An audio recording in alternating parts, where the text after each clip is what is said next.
Чихание – это одна из самых недооцененных реакций организма. Потому что мы чихаем, не задумываясь. Для вас может стать сюрпризом тот факт, что если вы будете сдерживать себя во время чихания, то можете серьезно навредить своему здоровью.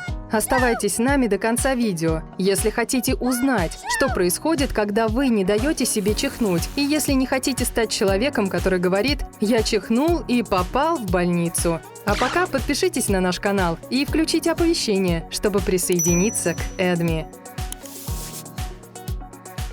Вам наверняка еще в детстве говорили, что во время чихания нужно прикрывать рот, чтобы не распространять микробов. Но, вероятно, вам не рассказывали, что бывает, если чихать с закрытым ртом. Ведь мало кто задумывается, почему мы чихаем, верно? В ваш нос попадает какой-то раздражитель. Он хочет от него избавиться, и от этого вы чихаете. Все это занимает не более пары секунд. Но процесс чихания значительно сложнее, чем мы привыкли думать. Существуют различные причины, которые провоцируют человека на чихание. Это может быть аллергия на пыльцу, из-за которой у вас закладывает нос каждую весну. Реакцию также вызывают дым или духи с сильным запахом. А еще вы можете чихать из-за пыли, которая поднимается во время уборки. Мельчайшие частички раздражителя соприкасаются с волосками в вашем носу, после чего в мозг отправляется электрический сигнал, что загрязняющее вещество может быть удалено из вашего носового канала. Так что не успеете вы моргнуть, как ваши глаза автоматически закрываются, язык поднимается к небу, а мышцы тела напрягаются, чтобы приготовиться к резкому выдоху.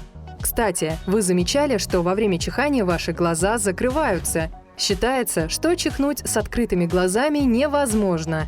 Однако Дэвид Хастон, заместитель декана Техасского медицинского колледжа, считает, что некоторые люди умеют чихать с открытыми глазами. И если вы будете так чихать, ваши глаза не вылезут из орбит. Но когда вы узнаете, что происходит, если вы сдерживаете чихание, вам больше не захочется экспериментировать с функциями своего организма.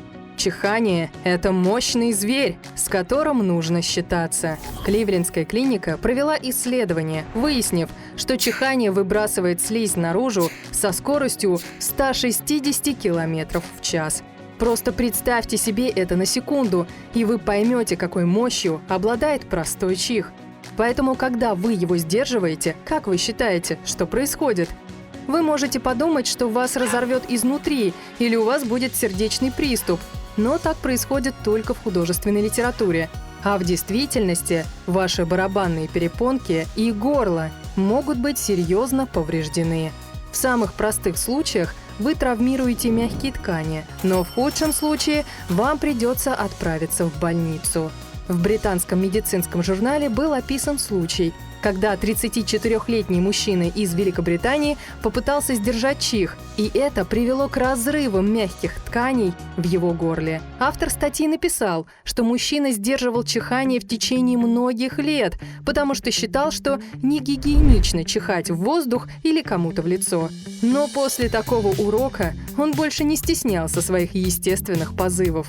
Подавление чихания у этого британского мужчины привело к повреждениям гортани и формированию пузырьков воздуха в шее. Такое состояние называется крепитация, и оно вредит мягким тканям шеи. Когда мужчина закрывал нос и рот во время чихания, воздух на огромной скорости врезался во внутренние стенки его шеи и горла. Таким образом, это могло привести к инфицированию шеи и грудного отдела. К моменту госпитализации мужчина потерял голос и не мог глотать. В течение недели ему пришлось питаться через трубку, а когда он выписался, то его случай вошел в анналы истории.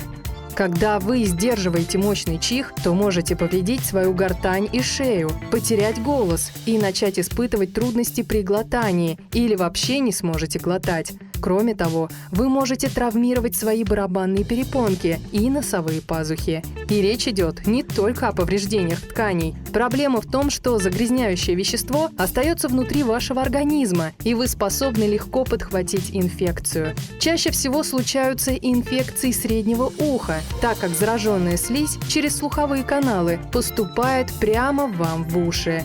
И когда мы говорим о последствиях для ваших ушей, мы не подразумеваем только боль или инфекцию. Как утверждает Майкл Беннингер, отоларинголог и глава Института головы и шеи при Кливлендской клинике, в его практике были пациенты, которые страдали от разрыва барабанной перепонки и трещин в ребрах, вызванных чиханием.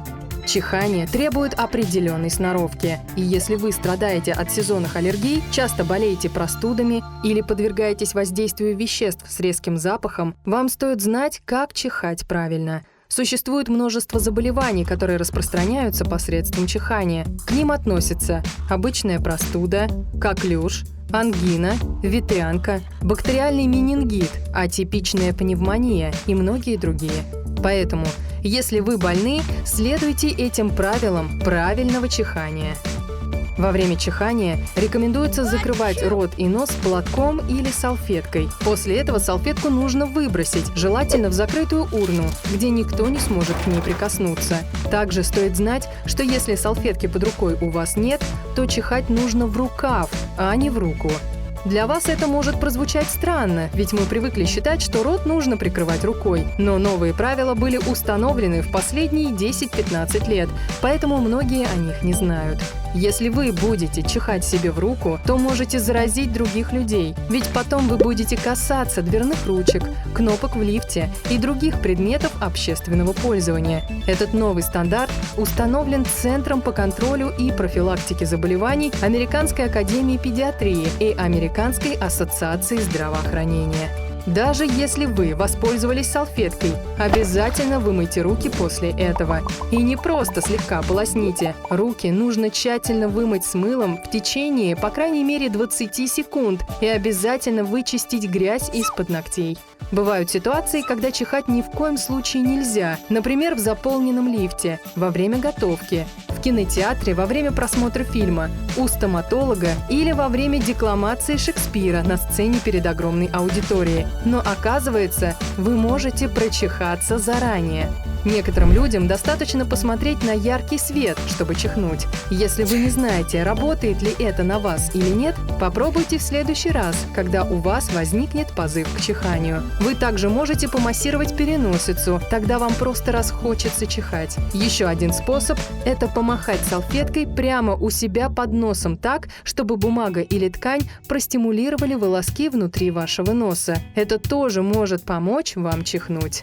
Если предотвратить чих заранее не удалось, не рискуйте своим здоровьем и чихайте. Как говорится, нет худа без добра. Поэтому в следующий раз, когда вашему организму захочется избавиться от раздражителей, просто дайте ему это сделать. Но убедитесь, что вы не заразите никого вокруг. Для этого плотно прикройте рот и нос. И, конечно, не забудьте вымыть руки. Кто бы мог подумать, что сдерживать чихание может быть так опасно? Давайте все вынесем урок из этой информации. Чихайте на здоровье! Скажите, друзья, а вам приходилось сдерживать чихание? Напишите в комментариях. Не забудьте поставить этому видео лайк и поделиться им с друзьями. Подпишитесь на наш канал и присоединяйтесь к Эдми.